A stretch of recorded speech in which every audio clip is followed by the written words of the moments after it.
আমাদের মায়েদের এই একটা জ্বালা, সকালবেলা হইলেই বাচ্চাদেরকে টিফিন কি দিব এটা নিয়ে মাথাটা ঘুরঘুর করে। আর আমার কথা তো বাদই দিলাম, আমার সকাল হইলেই মাথাটা এলোমেলো হয়ে যায়। চিন্তা করলাম আজ আমি আপনাদের সাথে এত সহজভাবে একটা রোলের রেসিপি শেয়ার করব। তাহলে আপনারা এই রেসিপিটা দেখে সারা সপ্তাহের জন্য একবারে টেনশন মুক্ত হয়ে যাবেন। তাহলে চলেন রেসিপিটা দেখে নিই। রেসিপিটা করার জন্য প্রথমে একটা কড়াইতে দিয়ে দিব তেল দিয়ে দিব এখানে পেঁয়াজ কুচিটা দিয়ে পেঁয়াজটা কিছুক্ষণ ভাজা করার পরে এখানে দিয়ে দিব চিকেনের কিমাটা দেওয়ার পরে একটু নাড়াচাড়া দিয়ে তারপর এখানে দিয়ে দিব আদা রসুন বাটা, তার সাথে দিয়ে দিব হচ্ছে হলুদের গুঁড়া, মরিচের গুঁড়া, ধনিয়ার গুঁড়া, স্বাদ মতো লবণ, দিয়ে দিব সয়া সস ও গরম মশলার গুঁড়াও কিন্তু দিয়ে দিয়েছি। তারপর এগুলো সব একসাথে ভাজা করে নিব। কিছুক্ষণ ভাজা করার পরে তারপর এখানে দিয়ে দিব হচ্ছে বাঁধাকপিটা সুন্দর করে কিছু করে কেটে নিয়েছিলাম। আর দিয়ে দিব গাজর কুচি। যেই সবজিগুলো তাড়াতাড়ি সিদ্ধ হয় আমি কিন্তু ওই সবজিগুলো নিয়েছি। এখন এগুলোকে সবকিছু একসাথে সুন্দর করে ভালো করে কিছুক্ষণ রান্না করে তারপরে আমি এক সাইডে রেখে দিব। এখন একটা বাটিতে নিয়ে নিব 1.5 কাপ ময়দা, তারপরে দিয়ে দিব এখানে একটা ডিম, তার সাথে দিয়ে দিব লবণ, দিয়ে অল্প পানি দিয়ে একটা চামচের সাহায্যে নাড়াচাড়া দিয়ে সুন্দর একটা পাতলা গোলা তৈরি করে নিব। গোলাটা দেখতে ঠিক এইরকম হবে, তখন বুঝবেন যে গোলাটার ভিতরে আর কোনো পানি লাগবে না। তারপর এটাকে এক সাইডে রেখে চলে যাব চুলায় একটা তাওয়া বসিয়ে দিব। তাওয়াতে একটা টিস্যু পেপারের সাহায্যে একটু তেল ব্রাশ করে নিব। আপনাদের কাছে যদি ব্রাশ থাকে তাহলে আপনারা ব্রাশ দিয়ে ব্রাশ করে নিতে পারেন, কোনো সমস্যা নেই।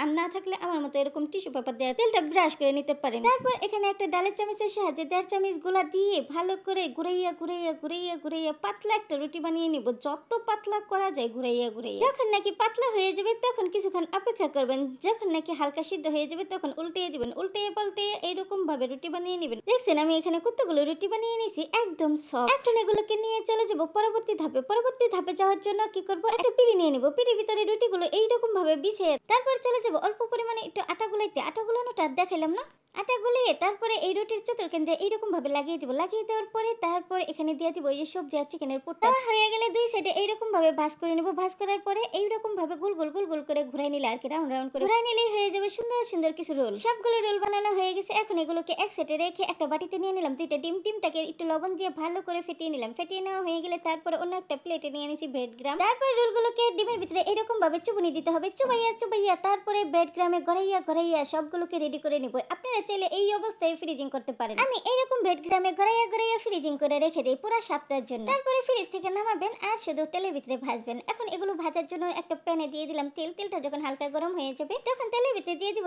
রোলগুলো দিয়ে সুন্দর করে অপেক্ষা করব যতক্ষণ না পর্যন্ত এক পাশ লাল করে ভাজা হইতাছে। যখন দেখবেন এক পাশ সুন্দরভাবে লাল হয়ে ভাজা হয়ে গেছে তখন উল্টাইয়া পাল্টাইয়া এই সাইড ওই সাইড সুন্দর করে লাল করে ভেজে নিব। এই রোলটা যদি বাচ্চাদেরকে টিফিনে দেন দেখবেন প্রত্যেকদিন টিফিন খালি করে আনবে টিফিন বক্স। বাচ্চারা যে এই রোলটা কি পছন্দ করে, বিশেষ করে মাশাআল্লাহ আমার বাচ্চাটা খুবই পছন্দ করে। আর ওরে যদি টিফিনে এই রোল দেওয়া যায় ও মহা খুশি হয়ে যায়।